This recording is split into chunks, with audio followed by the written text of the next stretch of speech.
Hello, and welcome to a Pokemon XD Gale of Darkness Eevee only challenge. Now, if you've ever played this game before, you know that it's all double battles for the most part, other than the first battle being a required single battle. And the question you might be having is, can you even play this game with only one Pokemon? And the answer is yes, there's nothing that really stops you throughout the entire story from playing with only one Pokemon, other than one small area that I'll touch on later. Now, this is going to be more of a casual playthrough, because this is the first challenge I'm doing on this game. However, I will be doing a rankings of all the Eevees at some point, so at the end of this video there will be my idea of where Eevee sits, but that is subject to change in the future. So anyway, let's get right into it. For base stats, Eevee has 55 HP, 55 attack, 50 defense, 45 special attack, 65 special defense, and 55 speed. Its level up learn set only consists of normal and dark attacking moves. And its TM learn set, while not great, does have a few standout moves like Protect, Iron Tail, Shadow Ball, Body Slam, and Substitute. Now, if you notice the red markings on the TM learn set, it's because they do not exist in Pokemon XD Gale of Darkness. Our Eevee has an impish nature, meaning that it has higher defense and less special attack, which may come in handy for surviving hits down the road, but with a lower special attack, Bite won't be doing as much damage. Its ability is Runaway, which makes it so you can flee from wild battles, of which there are no required wild battles, so it is useless. Skipping ahead a little bit in the story, the lead professor has been kidnapped and we have been sent to a gate village to learn about the purification process to bring shadow Pokemon back to normal Pokemon. A critical failure has been made on my part though. See, Teddiursa is required at this point to be purified, and my Teddiursa still has a full shadow gauge. Now there's only 3 ways to lower this gauge. Either you walk around, you battle, or you go to the Sense Shop, which is what brings us here. Now, unfortunately, I do not have the money to actually purify Shadow Teddiursa with Sense alone. So I'm going to cut out a whole bunch of battling and a whole bunch of walking around, and we will come back when I'm ready to fight Egan. So here I am now using Teddiursa to try and lower the shadow gauge, and you can see that Egan only has a Pikachu, but that Pikachu has Thunderbolt, and when you're pretty weak at this point, Thunderbolt is a pretty strong move. So you can see right there I use Shadow Mist, which I really shouldn't be doing because it lowers the other Pokemon's evasion. I should just be calling to Teddiursa, which is something I do fix later in some other runs that I've done already. But it makes it so that Tackle is basically always going to hit, whereas it usually shouldn't always hit. But this battle isn't too hard for either of them. Oh, okay. Not so hard for Eevee, because Teddiursa is getting destroyed. And that's it. A crit. It helps. Teddiursa has been purified. In the back of a gate village there is a cave with the tutor lady in it, and here I'm going to pick up the move Mimic. We won't end up actually using this all that much, but I thought at the time it might come in handy because of the amount of moves Eevee has is very limited. We now head over to a place called Mount Battle, where there is a move relearner, and it's got 100 battle floors. Now we're not going to really be using it for anything other than training in this run, but it will be useful for other Pokemon later. Now at the secret base, I have to fight the Power Rangers. I'm going to start with Blue 6 here, but as you'll see very soon, this is a pretty easy defeat. So I start with Tackle on Goldeen. It does about a third. It uses Peck. Of course it uses Water Gun. I go for another Tackle. Tail Whip lowers my defense. Smokescreen lowers my accuracy. Use a Bite to save on some Tackle power points. And take down Goldeen. And then out comes what is possibly the hardest Pokemon I fought so far is.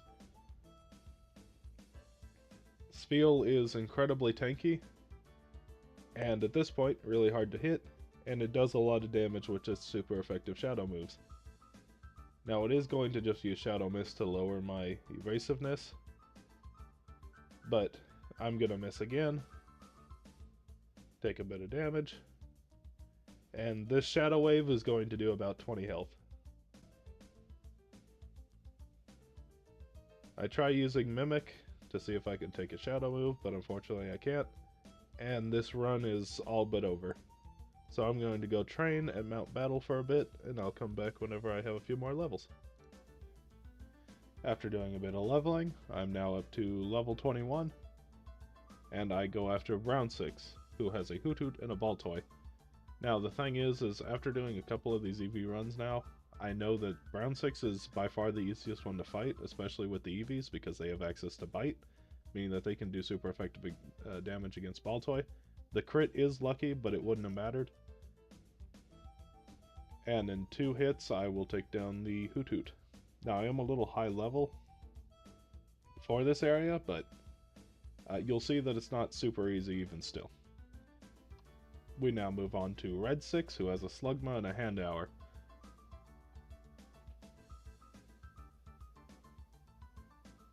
The Houndour is a Shadow Pokemon, so I use Tackle against it. I get a lucky crit once again. It uses Shadow Blitz, which does a decent amount of damage. Slugma uses Smog, which has a chance to poison. It does not. I use Tackle again, take out Houndour, which I should have used Bite there, despite it being not very effective, because Tackle doesn't have 100% accuracy. I now bite the Slugma. Slugma flinches, which is lucky, and I Tackle to take him down. There's 2. Going down the line now, we go to Blue 6, who has the Horsey and the Goldeen, and we send out our Eevee. We're going to use Tackle against Horsey, who's definitely the bigger threat here. Goldeen used Water Sport, which isn't very useful in this battle. Horsey uses Water Gun, and I take out the Horsey. Now once again, I should have used Bite here to guarantee accuracy, but it doesn't matter. Spheal comes out. Goldeen uses Peck, doing very little damage. We use Tackle against Spheal, and right there it misses. Another Peck. It uses Shadow Wave, but you can see it's doing a lot less damage now, only about 10. Tackle still only does about a quarter, so this is going to be a long battle. Luckily it uses Shadow Mist to lower my evasiveness. I use another Tackle, which I should be using Bite here. We get a lucky crit, because Bite has that chance to flinch. Shadow Wave's gonna take me pretty low here. I use the Bite this time, and take down Spheal. Goldeen only uses Tail Whip. We use another Tackle. Uses a second Tail Whip, but at this point the battle's basically over, and we use Bite to end it. Blue down. At the end of the Blue 6 battle, we get access to Quick Attack, which has 40 base power, up to 60 with same type attack bonus. And it will be our go-to attacking move, because it also has 100% accuracy and moves first. We now move on to Green 6, who has a full team of 6 Pokemon, but they are all level 9. But he's definitely the longest battle here. So we use Tackle on the Oddish, we get a lucky critical hit, but I'm not sure if that really mattered. Cacnea used Poison Sting, let's hope for no poison. Okay. A Quick Attack on Cacnea takes it down. Lotad comes out, look at that goofy lad. Shroomish uses Tackle, doing almost nothing. We use Quick Attack on Lotad, take it down. Pineco comes out.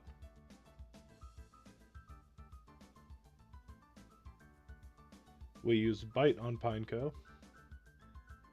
I think because I didn't think it was going to one-shot, so I wanted to hope for a flinch chance, but it did it anyway. And here comes Nut Boy. C-Dot. We use Bite on C-Dot, hoping for a flinch, because it is level 17. Shroomish uses Tackle, doing almost nothing again. We use another Bite, which almost takes it down. We get the lucky flinch. We use another Quick Attack.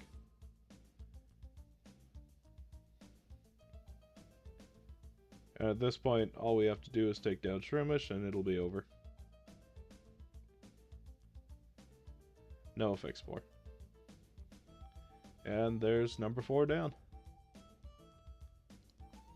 We move on to Yellow 6, who leads with an Electrike and a Chinchou. Now, an Electrike does have static, so if we hit it with a physical move, it may paralyze us. We do almost take down Chinchou in one hit at level 24. It uses Water Gun. We finish off Chinchou. And out comes Mareep, who also has static, and is the Shadow Pokemon. Electrike uses Howl. We use Bite, hoping for flinches. Unfortunately, we get staticked on the first move, but we do get the flinch. Another Bite. Unfortunately, Paralysis does make us move last. We use Quick Attack now, but we're fully paralyzed. Shadow Blitz takes us down to half health. Quick Attack, another Paralyze.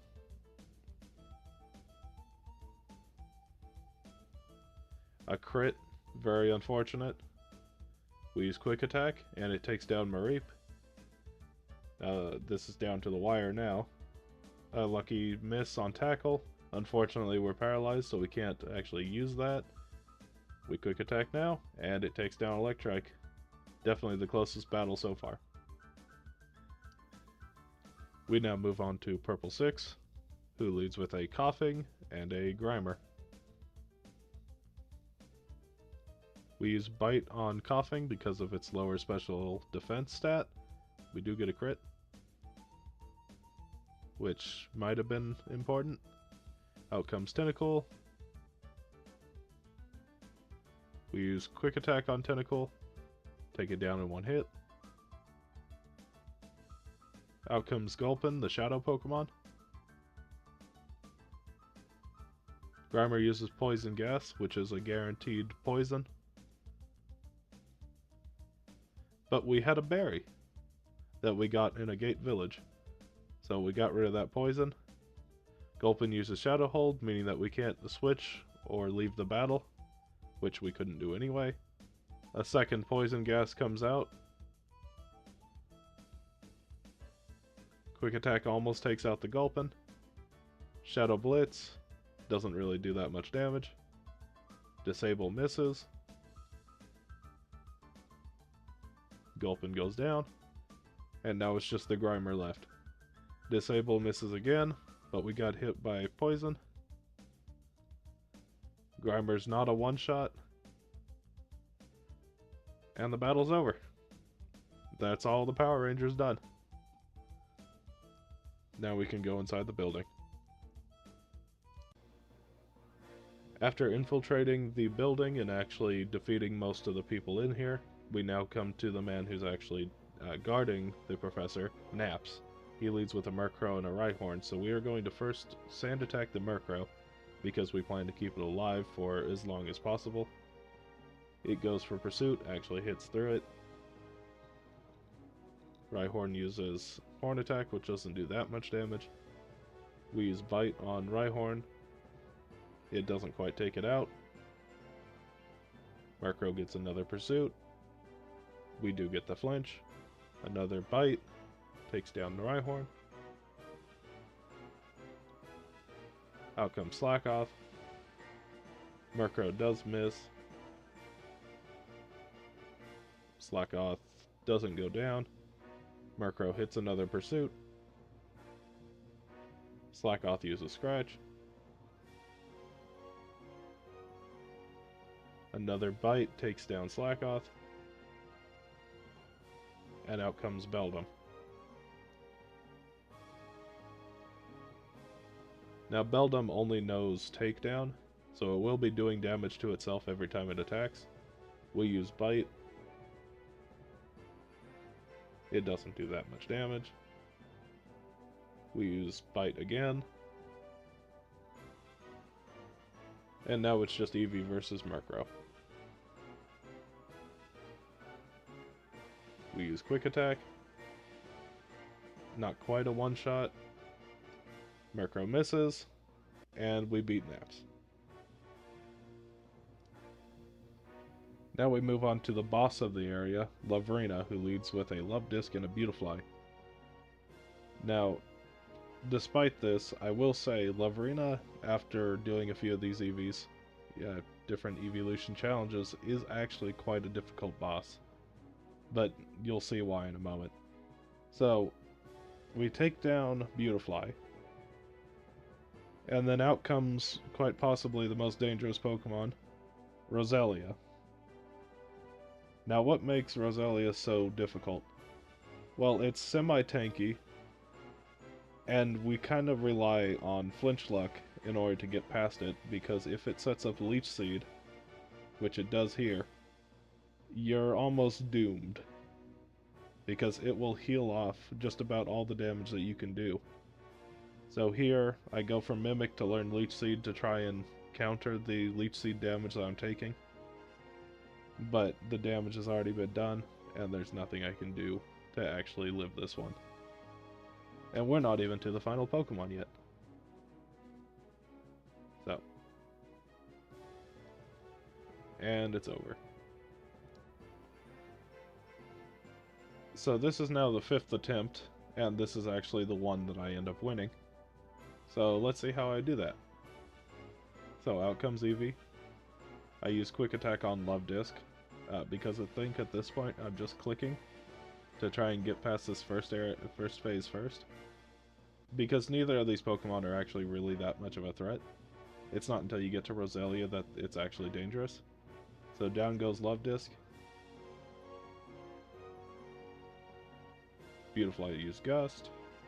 Just a little bit. We're now going to use Bite on Roselia just like we did before. It does about a third still.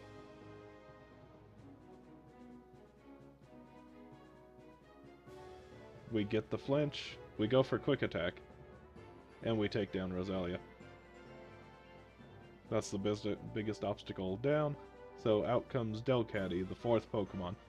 Now, I have gotten to Delcatty before, but the problem is with the combination of Leech Seed and Delcatty, you couldn't actually take it down, and because it occupies the same position as Roselia, if you defeat Roselia first, the Leech Seed actually transfers over to Delcatty.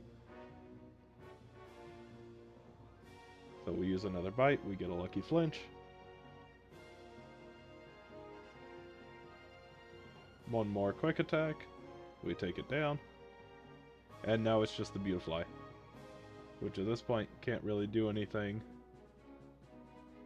So, get a flinch, because we can't quite one-shot with a Quick Attack. And Quick Attack takes it down with a crit. Nice. And that's Lavrina. After saving the professor and bringing him back to the laboratory, we go to the shady slums that is Pyrite Town, housing a Coliseum type area, which does have its own set of rewards. We're not going to go there. To go meet someone. We are sent to the top of the ONBS News Center building to go find a guy named Net who will decode the data ROM that we found at the secret hideout. But while he's decoding, he sends us out to go find a man named Duking, the Pokespot's master. And I mean, just look at this man. Now, if you've ever played this game, or seen this game, it goes without saying that Mirror B is one of the most well-known characters of this entire game. and the first game. So here is the obligatory battle with Mirabee, because it is a necessity. So he just uses Lombrays, and he's got a single Shadow Pokemon. In fact, he's the guy later in the game that you go to if you missed any Shadow Pokemon during your playthrough. He will have them. But in this battle, we are way over leveled, so we are just going to destroy all these Lombre. A crit helps. And that Voltorb actually has a magnet on it, which raises electric type attacks by 10%. So it is very good to keep in mind. In fact, a lot of the Shadow Pokemon you'll find do have items on them. It's just a case of actually catching them, which we will do in this run as well, for one Pokemon in particular. So there's the Mirabee fight. Not too hard. Returning back to the O&BS building, we can see that something's amiss because the bodyguard is down on the floor. And at the top of the building, after going through all the goons, we now find Commander Exel, who is fighting Net and a few other people in there. They have erased what was on the data ROM, so we don't know what was actually on it. We show up, and we fight him. Now, we can actually lose this fight, which is good to keep in mind. It doesn't actually stop you. You don't have to fight him again. You can just lose this fight. So we do a decent damage to Girafarig. It uses Stomp. Loudred uses Seismic Toss, which does a set amount of damage based on the user's level. We use another Bite to take out the Girafarig. He sends out Mawile, which at this point in the game is actually very strong, because we don't really have anything to do effective damage against it, because it is a pure Steel type. So we're just going to go after Loudred at this point to try and just get experience out of this fight. We get the lucky flinch, and so we will get a little bit extra experience, but we will lose this fight. We were also told by the ONBS team that the researchers had gone over to Finax City, and there were reports of strange activity going on, so we are now at Finax City. But we are promptly and swiftly kicked out to go over to the Realgam Tower, which is very important in this run, and you'll see why in a moment. The Realgam Tower gives us access to the TM Pokemart, which has TM10, aka Hidden Power, and TM17, which is Protect. I will buy both, and I will teach Hidden Power to Eevee right now. Unfortunately, this Eevee has Hidden Power Poison, which really does not help it at all. So, returning to Finax City, I have now given this lady the song Rumba of Love, which is an absolute bop. You should listen to it. I find a letter in the mayor's office, or room, which basically tells that every person in the town is slowly being replaced by spies. So we are now confronted by the first one. And I didn't know this, but you can also lose this battle as well and be perfectly fine. So, I use Quick Attack on the Snorunt. It's almost a one-shot. Viper uses Poison Tail. Snorunt uses Shadow Wave. A critical hit. I use Quick Attack on Snorunt to finish it off. Golbat comes out. Another Poison Tail. Quick Attack on the Golbat. Leech Life. Doesn't do that much damage. A Bite. But because it's slower, it can't flinch me. Quick Attack on the Golbat to take it down. Mightyena has Intimidate, so it lowers my attack, which is pretty bad. A critical hit on Bite. A Quick Attack on Mightyena. It doesn't even do half. And I'm pretty sure I lose this one. Yep. So that's another loss. But it's alright because I just move on. They don't actually do anything with me. After leaving the mayor's house, we run into a team of Justies, the leader of this town. And it turns out they're all just the uh, Power Rangers again. So they go down very easily. Now we move on to the lady back in the Gate Village, and we are going to learn Body Slam over Hidden Power. Because Hidden Power sucks. Moving on to the second boss of this game, it is Snaddle, who leads with a lantern and a Quagsire. So we use Body Slam now on Quagsire. It's not quite a one-shot, unfortunately. Lantern uses Shockwave. Quagsire uses Rock Tomb, lower our speed. Another Body Slam takes down Quagsire. Out comes Lunatone, a Shadow Pokemon.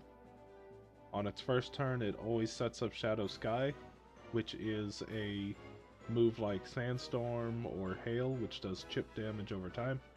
So we are going to try to bite Lunatone, but unfortunately we are now slower because of Quagsire. Another Shockwave. Shadow Sky is going to hurt us. It also hurts any non-Shadow Pokemon though, so it is a little bit of chip damage on his own team. But unfortunately it's doing 30 damage every time, so I'm already very low. Out comes Castform, who should not be underestimated in this fight. I definitely thought it was weaker than it was, but I will learn in a later Eevee run that Castform is very strong. But in this one, it gets taken out by Body Slam. And out comes Metang. Now, Metang is always an issue. We are down to 4 HP, and this battle is over.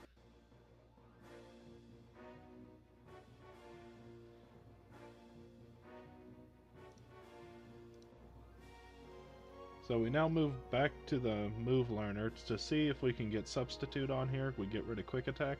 I'm thinking Substitute might help with some of the damage in that fight. It'll be very handy. So back again. Now with Substitute, this is try number 3. We set up Substitute for turn 1. Shockwave comes out, not enough to break the Substitute. Quagsire misses, which is very lucky. We use Body Slam on Lantern. It's a one-shot. Bring out Lunatone. Quagsire uses Slam now that I'm in Substitute. I use Bite on Lunatone. Still not quite a one-shot, but it's just going to set up Shadow Sky. Quagsire uses Slam again. A lucky miss. I still take damage, but it's on the Substitute. Another Bite takes down Lunatone. Out comes Castform. Another Slam. Doesn't break the Substitute yet. Oh no, you do take damage to Substitute. Oh. A Body Slam on the Castform takes it down. Metang comes out again. Another Slam. The Substitute breaks. Everybody gets hit with some chip damage. I go for Substitute again, which I'm not sure if it's the correct play, but it's what I do. Okay, it survives. And at this point, I know I can one-shot the Quagsire, so I'm going to go for Bite on Metang. It's still only doing a little bit of damage. It's going to be about a 3-shot to take down. Quagsire uses Slam and misses. The Shadowy Aura fades, so Shadow Sky is gone. I use Bite. It's almost taken out. It gets flinched though. A Rock Tomb misses. Bite takes down Metang with a crit. Didn't need it, but sure felt good. Quagsire misses again, which is insane. We've got amazing miss luck, and Quagsire goes down, and we beat Snaddle. Moving on, we try to leave through the sand, but unfortunately our bike gets stuck, so we gotta go back to Gadian Port, which I haven't shown yet, but it's where the mechanic shop is. And we need to go find Pear's father, who is over at Kaminko's mansion, which we also didn't show. But basically, some quack is here who makes stuff as well. So we are going to battle the bodyguard Chobin. Now we fight Chobin, who's currently piloting the Mecha Groudon that Dr. Kamiko has been working on for so long. I'm not exactly sure how it's going to make him stronger, but that's what we're doing. This is currently the second try. I lost the first one because I didn't target Hoppip. Now, I take down the Gyarados, and out comes Hoppip.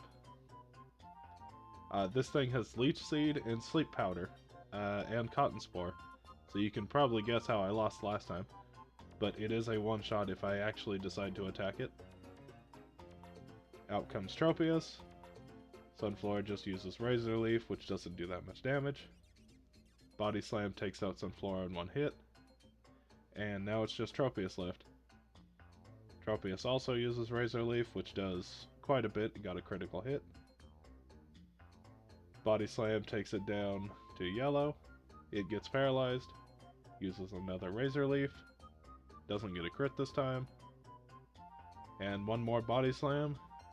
Defeats the good bodyguard.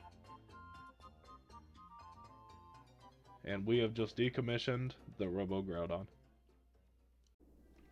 Now, if you recall the beginning cutscene that I so casually talked through, a boat was taken, and that was the SS Libra, which is now in the desert here. So we go in to figure out why it is here, and inside we find a Bonsly, which, at this point, I was using a keyboard, so I had to fiddle with it. Anyway, it leaves a leftovers behind, quite possibly the most important item in this game, so I'm going to equip that immediately. Just outside, we get attacked by some Snag'em goons, the antagonists of the previous game, Colosseum. And instead of a normal Pokemon battle like you would expect from an evil team, they do what all evil teams should probably do. They use the Pokemon's attack to take you down. They use a Sleep Powder. That's pretty funny. And just like that, I am defeated and they steal my Snag machine. Oof. Back at Gadian Port, we can go pick up the Quick Claw from this lady by just answering no to all her questions. After receiving a tip as to where the Team Snag'em base may be, we end up not finding the Team Snag'em base and instead another Cypher base. And at the front gate is a guy named Zook that we completely glossed over earlier because he doesn't really matter in the story. But he does have a fairly important Pokemon that we will get back to later. Heading over to the outskirts sands, we go and have a run-in with Mira B, and we get a Togepi from this guy named Hortle, and he tells us where the actual Team Snag'em base is. So we will be headed there now. After storming the Team Snag'em hideout, we run into the leader of the goons, Gonzap. Now, he leads with an Electrode and a Nuzleaf. And the Nuzleaf is always going to fake out turn 1, so it doesn't really matter what you do. The Electrode usually Sonic Booms, but I think it can do other things as well. And then, continuing on, the Electrode can do whatever, and the Nuzleaf will always use Hyper Beam from now on. So we will keep Nuzleaf alive, simply because it's not all that strong, even with Hyper Beam. Out comes Vileplume. See, the Nuzleaf didn't really do that much damage. A Body Slam on the Vileplume should take it out, which it does. And then out comes Whiscash, who is a pretty tanky Pokemon, so I'm not sure if one Body Slam is going to take it out, but oh, a crit. Okay, we take those. And then out comes Skarmory. Another Hyper Beam from Nuzleaf, an unfortunate crit. And at this point, I'm trying to figure out if I want to use Body Slam or Bite on Skarmory. I think Body Slam is the correct play, though. And we got a lucky Paralysis. We decide to take out the Nuzleaf before it shoots off another Hyper Beam. Now I didn't know Skarmory also had Hyper Beam, but now it's stuck in cooldown, so it's not really that much of a threat. And yeah, Bite doesn't do that much damage. So we continue using Body Slam. Another Hyper Beam, but it misses this time. And another Body Slam takes down Skarmory, and we beat Boss Gonzap. Gonzap gives us a key, giving us a TM30 Shadow Ball, which might be important for Eevee later. Back over to the Zook fight, where we are now going to actually catch the Zangoose now that we got the Snag Arm back. And we will take the Silk Scarf off of it and put it on Eevee if we need a bit more power. After scaling the pyramid, we run into our next boss, Gorgon, who leads with a Lairon and a Celio. Now his whole gimmick is that one of his Pokemon protects and the other one earthquakes. And in this first fight, because I haven't fought him in quite a while, I forget which one actually protects first. So I end up targeting the wrong one, and so I take a little bit of damage from Celio, but not too much. I decide to mimic Earthquake from Celio, thinking that maybe it might be helpful if I can just do their gimmick back to them. Lairon hits us with a critical hit Iron Tail. That's unfortunate. Now I go for Substitute here, thinking that it'd probably be best to set it up while a not so strong Earthquake is coming in. And now I use Earthquake back, but it doesn't quite take out the Celio. But it does take out the Lairon. Out comes Slowking. Celio uses Aurora Beam, breaking my Substitute. I heal a little bit though. Another Earthquake, because neither of these I think actually protect. Celio goes down, and out comes Ursaring. A Water Pulse. No confusion though. No confusion. And I'm deciding if I want to Body Slam to risk it, or Earthquake, or just substitute again. I decide to substitute again, so now I'm very low. Earthquake comes out, but even from Slowking, it's not enough to break it. Ursaring used Protect. I go for another Earthquake, take down Slowking. Don't quite take down the Ursaring, and out comes Primeape. This is his first Shadow Pokemon. But this Ursaring knows Brick Break, so it's super effective and it's going to break my sub. I go for another Earthquake. I will take down the Ursaring, but I don't quite take out the Primeape. And I'm pretty sure at this point I lose. Here's the second Shadow Pokemon, Hypno. But yeah, Shadow Rush is enough to take me down. And that's try number 1. On attempt number 4 here, this is the one that I actually end up winning. I go for a Body Slam on Celio turn 1, which does actually one-shot. Slowking comes out. I use Body Slam on Slowking. Slowking goes down. Ursaring comes out. Lairon uses Iron Tail, which has a very low accuracy. That's why we are keeping Lairon alive. Another Body Slam takes down Ursaring. Primeape comes out. Another Iron Tail, but it misses this time. A Body Slam into Primeape does take it down. Hypno comes out. Another Iron Tail, but this one hits. We're not quite at half health though. Another Body Slam into Hypno, and it's a one-shot. Another Iron Tail, it hits. Go for Bite, because Lairon has a much lower special defense. Oh, I go for Body Slam now? Yeah, Body Slam's way worse. Why did I do that? Ooh. Okay, another Bite. I need a lucky flinch, otherwise I lose. And just like that, Gorgon has been beaten. I'm now level 63 though, so we're getting pretty high up in level, and we're not even in the last area of the game. It is now at this point that it is revealed that the final boss is actually Master Gravel. Now, Master Gravel actually has a base set up on an island called Citadark Isle, which we cannot get to at the moment. Luckily, Pear and the old man have set up the Kyogre that was being worked on over at Dr. Kamiko's. So we ride that over, and we get this cool little cutscene of Citadark Isle and all the minions. Now, storming Citadark Isle, this is the hardest area of the game, and that's because all of the previous bosses in the game are here.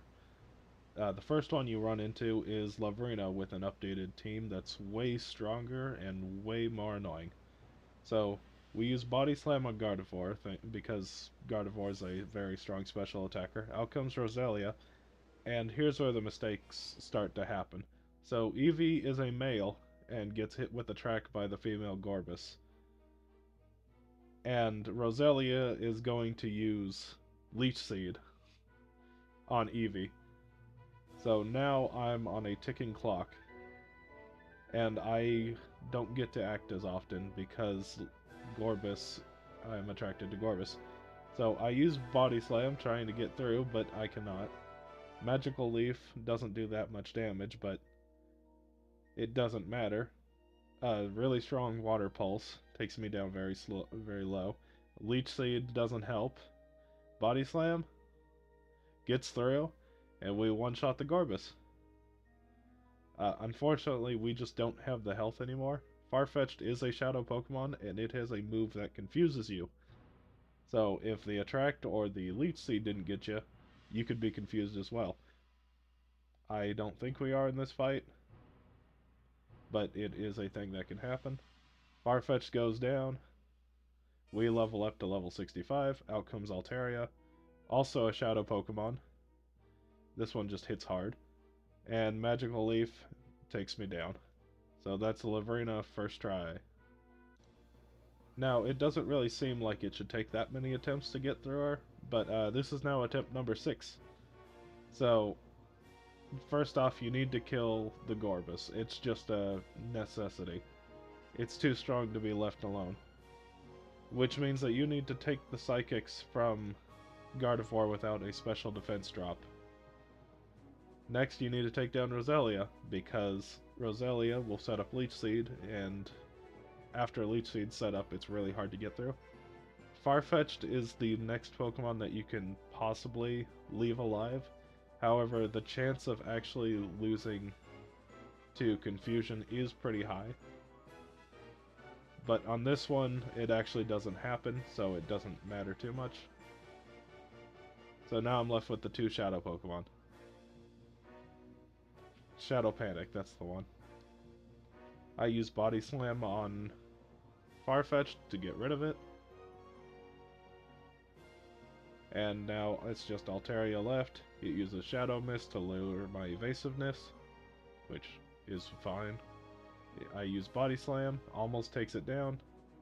Shadow Rave is going to do a decent amount of damage, but at this point, with no random effects on me, I can take it down with ease. So there's Lavrina. Now, I haven't really talked about any random NPC battles because, for the most part, they're not all that interesting. But here is Cypher Peon Colist, who took me down 6 times, the same as Lavrina. And why is that? Well, he's got a pretty tanky team, but also the amount of status effects he can spread is quite a lot. So, both the Muck and the Weezing know Sludge, so there's a good chance of poison being spread. The Weezing also has Flamethrower to possibly burn you, and it also has Smokescreen, so it can lower my accuracy to where I can't attack anymore. The Muck also has Acid Armor, as you saw there, so it can be incredibly difficult to actually beat. The Camerupt, I believe, also has Flame Body at the beginning, so attacking it in one hit is kind of dangerous. And then this Rapidash right here will basically always set up Shadow Sky on the first turn, so I will be taking chip damage and not actually healing from my leftovers. Now, it wasn't quite a one-shot on the Rapidash either. It might have been a range, though. So here comes the Shadow Sky. Now I can take down the Rapidash. And then here comes one of the biggest issues. It's Magcargo. Now, as a Shadow Pokemon, Magcargo does a good amount of damage because it's always super effective. And while not really thought of as that strong a Pokemon, it's got pretty high defensive stats. And it's a rock type. So I can really only bite it for any type of damage. Also, the Weezing didn't go down in a single hit, unfortunately. And I believe it also might have Flame Body as well. And as you can see there, Shadow Rave does a decent amount of damage. And so it's basically a gamble on flinch luck and not getting hit with any type of effect while doing this battle. But yeah, this one was a hard one. Next up is the Snaddle fight. He leaves with a Quagsire and a Metang. So I think about using Substitute here, but I opt to use Bite on the Metang. It's not quite a two-shot though. I do get a lucky flinch though. Quagsire uses Mud Shot and lowers my speed. I use another Bite and get another lucky flinch. Quagsire uses Mud Shot but misses, also very lucky. I finish off the Metang with Bite.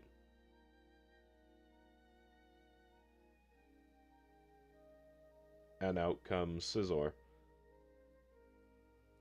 Quagsire uses another Mud Shot. And now I'm slower than the Scizor. Now I Body Slam Scizor. And I do get a critical hit, but it would have been a 3-shot if I hadn't. Quagsire uses Mud Shot, so now I'm way slower. I use another Body Slam, but Scizor hits me with a Silver Wind. Body Slam takes it down. Now, I think in hindsight, maybe I should have left the Scizor alive. Because Quagsire makes me so slow that I'm now slower than this Solrock here.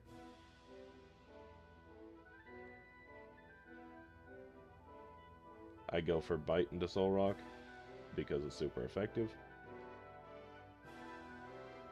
It sets up Shadow Sky, meaning that now I won't have any healing. Quagsire uses another Mud Shot, but at this point I'm already way slower.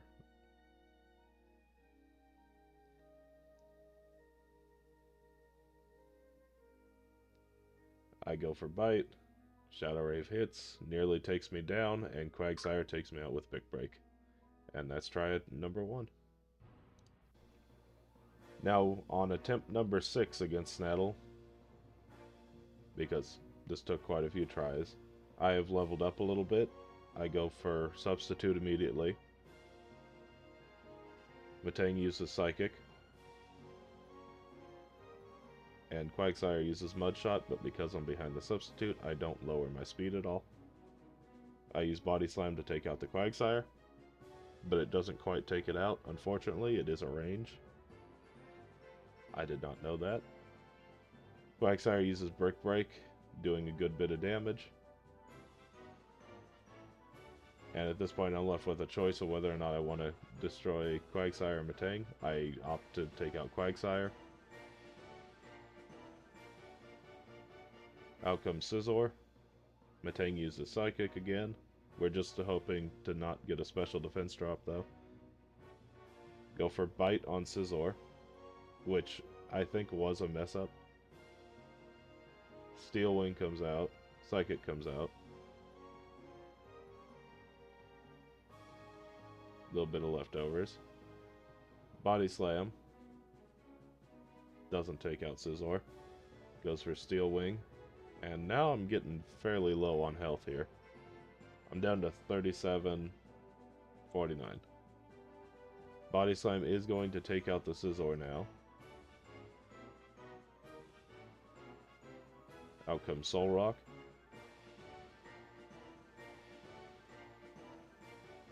Metang uses Psychic.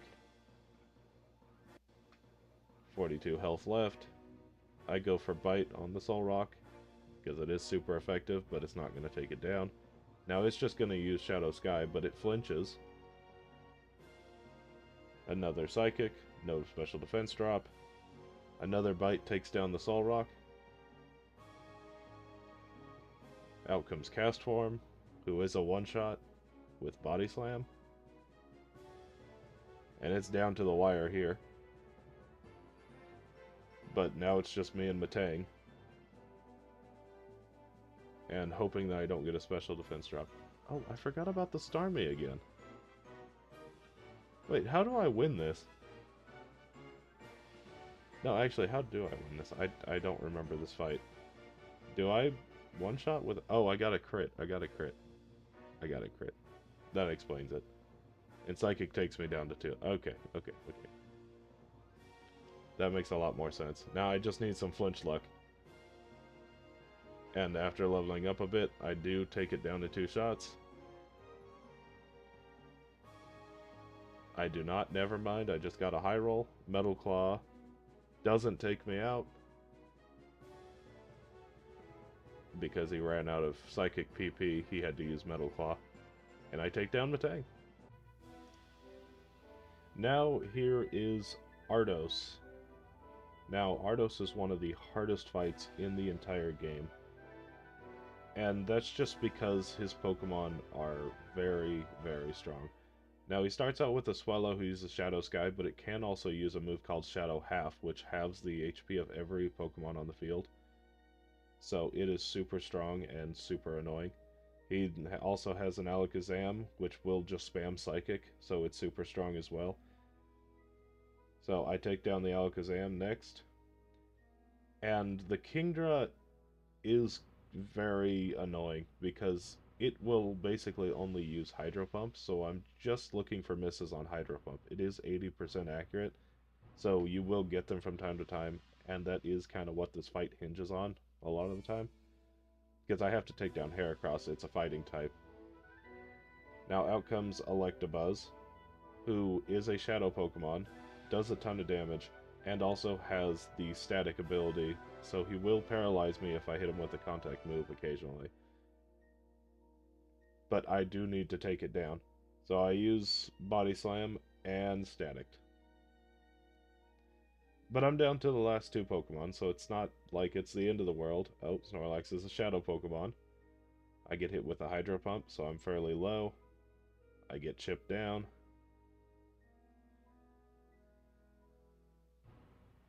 I go for Substitute.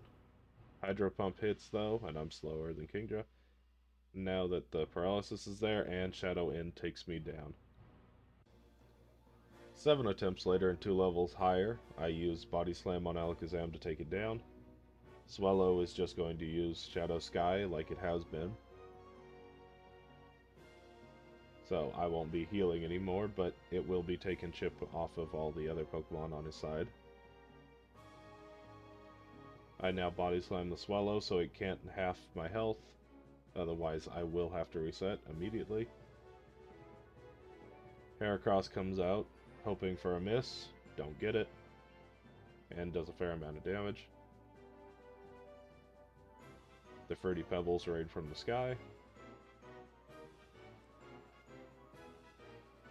I Body Slam the Heracross so it can't hit me with a fighting type move. And then out comes Electabuzz, who, as I said before, is very annoying in this fight, because paralysis is almost certainly a death sentence.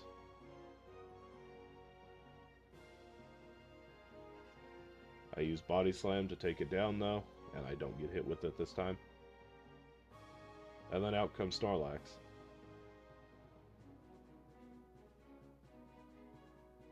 Another Hydro Pump doesn't miss. The Fruity Pebbles. So I'm going to use Substitute immediately, because the Snorlax could end me in a single turn. Luckily it misses. And more luckily, the Hydro Pump doesn't take out the doll. I take down Kingdra in one shot.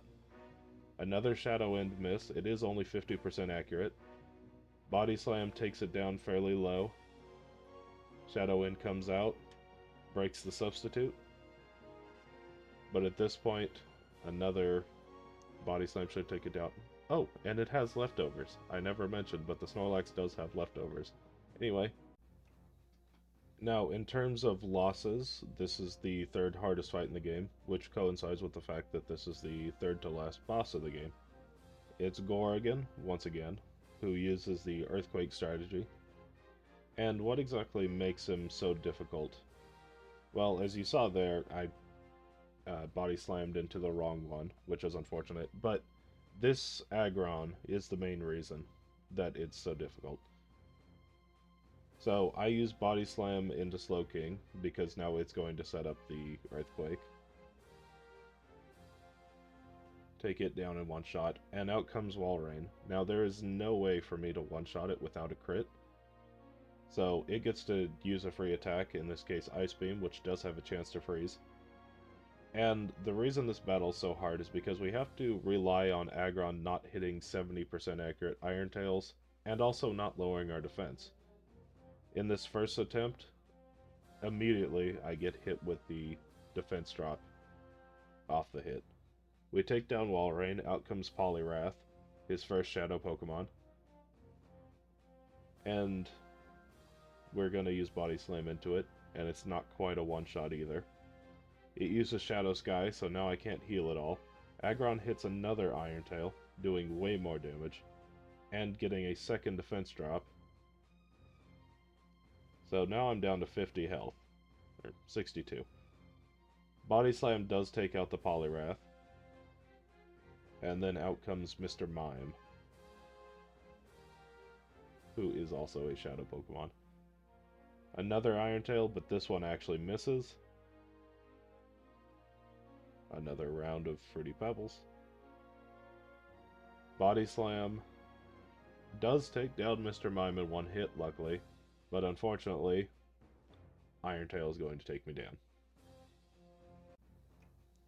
On attempt number 13 now, and this might be the sloppiest fight I think I've ever seen.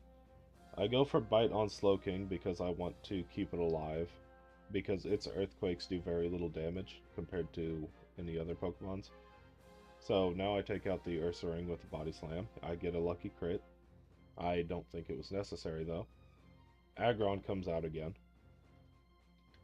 I get hit with a Psychic, which lowers my special defense. Very unlucky. And now I'm thinking for a long time because I don't know if I want to set up Substitute or if I want to just Body Slam or Bite here. But I go for Substitute eventually because Aggron goes for Protect. I think I lost Cycle of when the Earthquakes would be coming out, so I went with the safe Substitute. And now I go for Bite on Aggron because I want to lower its health far enough down to where if I'm stuck in a battle with it, I can actually take it down in 1 or 2 hits.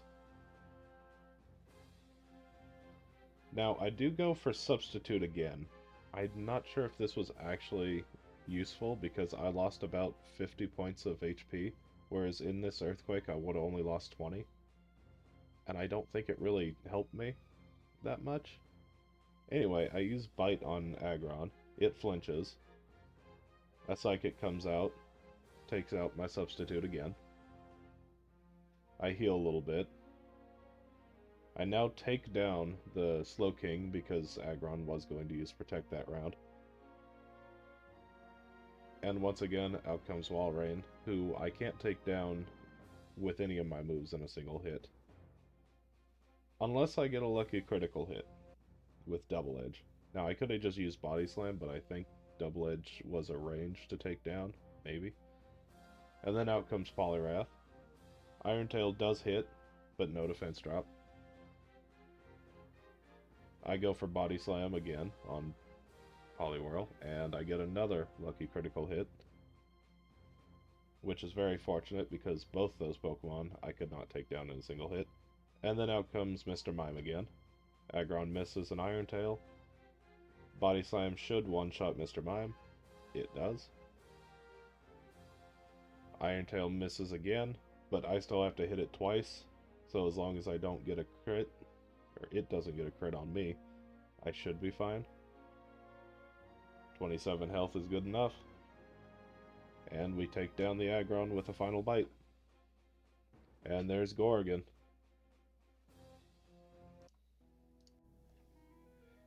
Only one boss left before the final. He starts with a Ninjask and a Manectric. Hitting Manectric with a physical type attack may cause it to paralyze us because it has static. And Ninjask has an Omni boosting Silver Wind, which means that it'll raise all of its stats 10% of the time whenever it uses the move. And it just so happens to do it here. So it's going to be doing more damage, and because of its ability, it's going to raise its speed every single turn. So I use Double Edge into Salamence. It does over half, but I take a ton of recoil. And at this point, I'm pretty much doomed, and we've only made it 3 Pokemon in. Yeah, this one's going to take a while. Welcome to attempt number 17. Now luckily this might be the easiest fight to get back to, so it wasn't that much of a chore to do it. So anyway, it starts out like you would guess. I use Body Slam into Manectric, take it down immediately because it is Shadow Pokemon, and it does start with Shadow Sky every time, so we don't want that either. Intimidate lowers my attack, it gets its boost, it uses Silver Wind, but it's not going to get an Omni boost. Body Slam does half to Salamence. It uses Shadow Rush, which does do a good amount of damage. A Speed Boost. Body Slam should take down the Salamence unless that was a high roll. And it was not. So I take down the Salamence. Out comes Flygon. We use Body Slam into it. Another Silver Wind. Body Slam does not quite take it down. It's going to use Double Edge. Nice. Guess I'm reading that wrong. Now I'm deciding on whether or not I want to take down the Ninjask here, because Flygon is at such a low health and one of the final Pokemon does just use Shadow Sky. But I think I end up taking out Flygon anyway, just because Ninjask isn't really a threat as long as it doesn't get a whole bunch of boosts. I get a crit, meaning that Eevee really wanted to destroy it. Out comes Marowak, who can be very strong. I use Bite into it because it's more defensive than it is specially. I get a lucky crit. It flinches. A Body Slam will take it out though. Aerial Ace, because it's run out of Silver Winds. So we don't need to worry about it doing a ton of damage anymore. And out comes Lapras.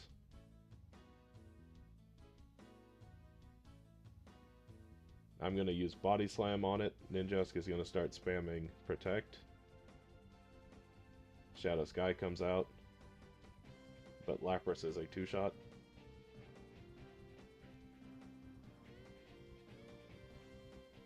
Body Slam takes it down after an aerial Ace. And now it's just Eevee versus Ninjask. And I think I have the bulk and strength to take it down in one shot, unless it uses Protect. So it stalls one last turn before its defeat. Aerial Ace is only going to do 10 damage, and Body Slam takes it down. Now on to the final boss. But before we can get to the final fight with Greevil, we have to fight the big box legendary Shadow Lugia. So Body Slam doesn't really do that much damage, it uses Shadow Storm. Body Slam once again. Another Shadow Storm. And one last hit will take it down. It hurts not catching it though. And this will lead us straight into the final boss. Now, I would like to say that we did exceptionally well on this last battle. Like, it went perfect at level 100. We had no issues at all. Uh, but no, this is quite a few attempts in, and quite a few hours later. And let's just go over the reasons why this fight is so hard.